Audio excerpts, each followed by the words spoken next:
जय श्री कृष्ण दोस्तों, आप देख रहे हैं कृष्ण मोटिवेशन 33।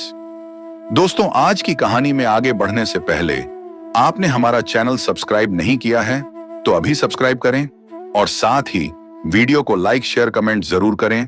तो चलिए बढ़ते हैं आज की कहानी की ओर। यह कहानी उस समय की है जब धर्म और अधर्म की सबसे बड़ी लड़ाई कुरुक्षेत्र की धरती पर लिखी गई थी।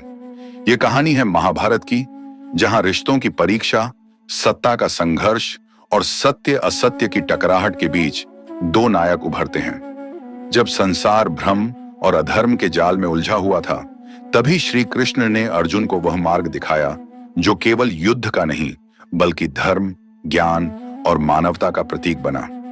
यह कहानी केवल एक युद्ध की नहीं है, यह कहानी है उन दो महानायकों की जिन्होंने पूरे युग को बदलने का साहस किया। श्री कृष्ण जो स्वयं ईश्वर का अवतार थे और अर्जुन जो उनके प्रिय मित्र और कुरुक्षेत्र के महान धनुर्धर थे। दोनों की यह यात्रा केवल कुरुक्षेत्र तक सीमित नहीं थी, यह आत्मज्ञान, त्याग और कर्तव्य की गहराई तक जाती है। क्या हुआ जब अर्जुन ने युद्ध से पीछे हटने का निर्णय लिया?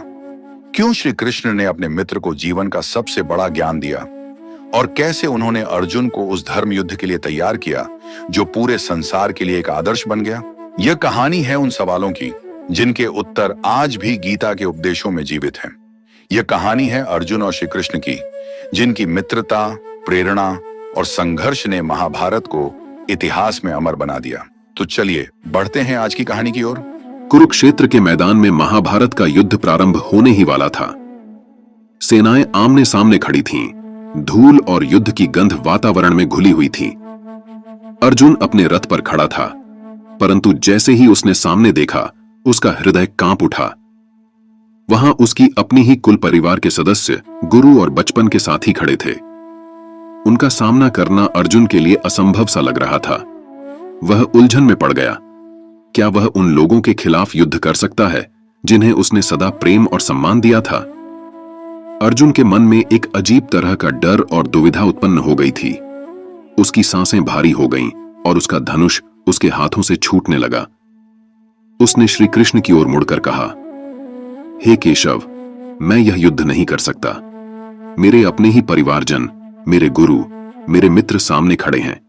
उन्हें मारकर मैं इस राज्य का क्या करूंगा? क्या यह अधर्म नहीं होगा? उसकी आवाज में दर्द और असमंजस स्पष्ट झलक रहा था। अर्जुन की इस स्थिति को देखकर श्री कृष्ण मुस्कुराए, जैसे उनके पास एक गहरा रहस्य छिपा हो जो अर्जुन की सभी उलझनों को सुलझा सकता था। श्री कृष्ण ने गहरी और रहस्यमयी दृष्टि से अर्जुन की ओर देखा। उनकी आंखों में एक अलग सा तेज था, जैसे वे किसी बड़े रहस्य का अनावरण करने वाले हों। श्री कृष्ण ने अर्जुन से कहा, हे पार्थ, जो तुम देख रहे हो वह केवल इस भौतिक संसार का रूप है। असली सत्य इससे कहीं परे है। अर्जुन को कुछ समझ नहीं आया, लेकिन श्री कृष्ण की बातों में ऐसा कुछ था जो उसे ध्यान से सुनने के लिए बाध्य कर रहा था। श्री कृष्ण बोले, इस संसार में जो भी जीवित है वह आत्मा से संचालित होता है। यह शरीर नाशवान है, परंतु आत्मा अमर है। तुम केवल अपने धर्म का पालन करो और जो होना है उसे होने दो। अर्जुन अब भी असमंजस में था। उसने फिर पूछा, लेकिन ये मेरे अपने हैं, मुझे उनसे युद्ध कैसे करना चाहिए? श्री कृष्ण ने इस बार उसकी ओर और गहरी नजरों से देखा और रहस्यपूर्ण अंदाज में बोले, अर्जुन, यह युद्ध केवल अधिकार या राज्य के लिए नहीं है। यह धर्म और अधर्म के बीच का युद्ध है। तुम केवल एक माध्यम हो। परिणाम की चिंता छोड़ दो और अपने कर्तव्य को निभाओ। अर्जुन को फिर भी समाधान नहीं मिल पा रहा था। तभी श्री कृष्ण ने दिव्य दृष्टि देकर उसे विराट रूप दिखाया। उन्होंने उसे संसार का ऐसा रूप दिखाया जिसमें सभी कुछ समाहित था, सृजन, विनाश, देवता, मानव, जीव जंतु और खुद अर्जुन। अर्जुन भयभीत हो गया। उसकी आंखें फैल गईं और उसने स्वयं को एक विशाल सत्य के सामने खड़ा पाया। श्री कृष्ण ने कहा, अर्जुन, मैं इस सृष्टि का रचयिता और संहारक हूं। मैं ही वह शक्ति हूं जो सब कुछ नियंत्रित करती है। तुम्हारा धर्म है कि तुम इस अधर्म के विनाश में योगदान दो। तुम्हारा कर्तव्य इस क्षण में केवल यही है। यह रहस्योद्घाटन अर्जुन के मन की सभी शंकाओं को दूर कर गया। उसने मोह, भय और भ्रम का त्याग किया।